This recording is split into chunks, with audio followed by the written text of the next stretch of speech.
é muito valorizada nessa Olimpíada é que nós proporcionamos, dentro da formação desses alunos, uma experiência que é muito parecida com a experiência do historiador.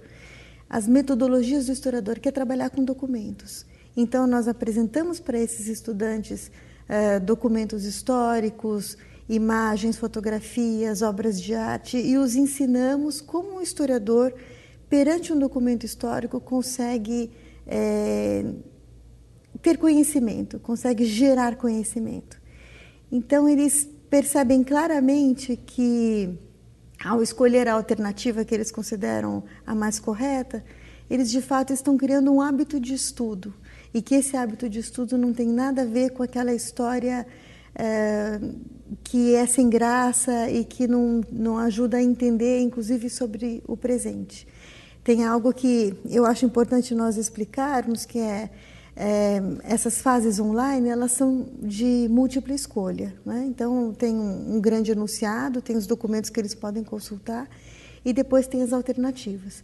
Mas nós criamos uma metodologia em que uma alternativa está incorreta e todas as outras estão certas, porém em diferentes níveis de correção, vamos dizer. É um pouco similar a como é concebido o vestibular da própria Unicamp, né? Você tem alternativas que trabalham mais diretamente com o enunciado, alternativas que extrapolam esse enunciado, e elas recebem diferentes pontuações. Isso faz com que exista discussão e diálogo entre os membros da equipe, porque não basta simplesmente identificar a certa. Identificar a errada é fácil, né? Mas a que eles considerariam a mais próxima do que eles consideram. Os diversos graus de informação que cada uma apresenta, e eles podem discutir sobre esse tema. E aí, esses documentos todos que nós deixamos disponíveis para os professores ficam online. Se alguém tiver, inclusive, curiosidade de ver a primeira Olimpíada, a segunda Olimpíada, elas continuam online no nosso site, que é o www.mc.unicamp.br. E os professores contam também para nós que eles utilizam vastamente esse material para montar suas aulas.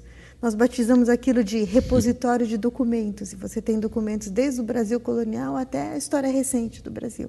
Imagens, textos, que eles podem acessar. Então, isso não era um objetivo primeiro, era um objetivo paralelo, mas aconteceu.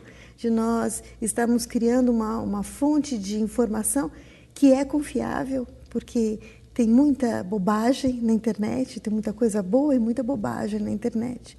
E muitas vezes é difícil no dia a dia você conseguir, preparando uma aula, peneirar onde é que tem uma informação que seja balizada pela academia e outras que não sejam. E aí nós percebemos, pelo número de acessos que o site tem, que a Olimpíada continua sendo visitada mesmo quando ela não está acontecendo. No auge da Olimpíada esse ano, nós tivemos uma quantidade tão grande de acessos, que foi assim da ordem de milhões de acessos dia, e o pessoal que cuida da nossa parte de informática analisou que houve 2 ou 3 dias em que nós tivemos um número de acessos que equivale a metade dos acessos que o site do Banco do Brasil tem, por exemplo. Ou seja, é muita gente, né?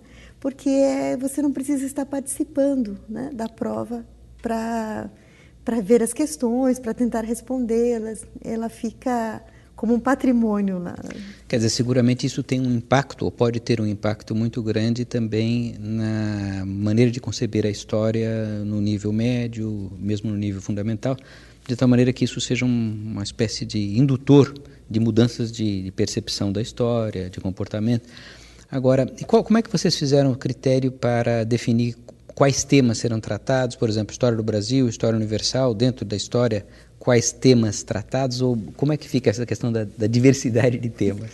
A nossa opção desde o início foi fazer uma Olimpíada em História do Brasil. Primeiro porque existem muitos documentos a serem trabalhados e existe uma amplitude que nós conseguimos controlar, e já é bastante vasta, né? E nós nos baseamos muito nos conteúdos que eles aprendem na escola. Não faz sentido perguntar sobre temas desconhecidos ou raríssimos.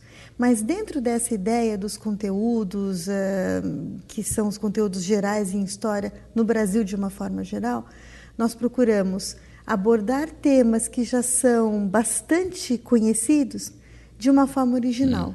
Ou, às vezes, dentro de uma temática mais ampla, trazer um acontecimento, trazer um evento, trazer uma informação que muitas vezes não é tratado em escola ou que não está no livro didático.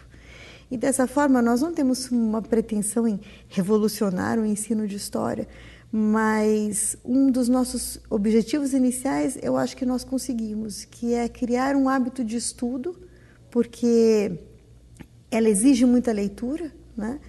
Ela valoriza um aluno que é aquele aluno, isso os alunos nos contam muito, né? De que eles sempre ficavam enciumados vendo os colegas participarem da Olimpíada de Matemática, da Olimpíada disso e daquilo. Aquele aluno que não tinha muito espaço para mostrar os seus dotes, né? E a alegria com que eles recebem as medalhas, que são uma premiação muito singela, né? Indica que a gente está muito perto de chegar ao que a gente tinha planejado de princípio, né? Nós contamos com vários apoios para conseguir essa participação toda nacional. Nós temos apoio na divulgação do CONSED, da Secretaria de Estado aqui de São Paulo, da Educação. Esse ano que passou, nós conseguimos veicular uma propaganda na Rede Globo, que foi muito interessante, porque por internet você não consegue ainda acessar todos os estados da federação. E nós temos um apoio também da Azul Linhas Aéreas, que traz as equipes que mais bem pontuaram em seu estado ou em sua região, Norte, Nordeste, Centro-Oeste, de avião, né, para fazer essa prova final que acontece aqui, essa prova dissertativa que acontece aqui na Unicamp. Para muitos esse já é o prêmio, não é? A viagem e a oportunidade de vir e conhecer a universidade. E nós agora não sabemos ainda qual é o tamanho da Olimpíada. Nós tivemos esses 43 mil participantes, talvez seja essa a quantidade que nós teremos na terceira Olimpíada, em 2011, talvez mais. Nós ainda estamos estudando como ampliar essa Olimpíada. Agradeço muito, professora Cristina, por ter estado no programa de hoje. Muito obrigada, foi um prazer estar aqui. E convido todos a assistirem ao próximo Diálogo Sem Fronteira.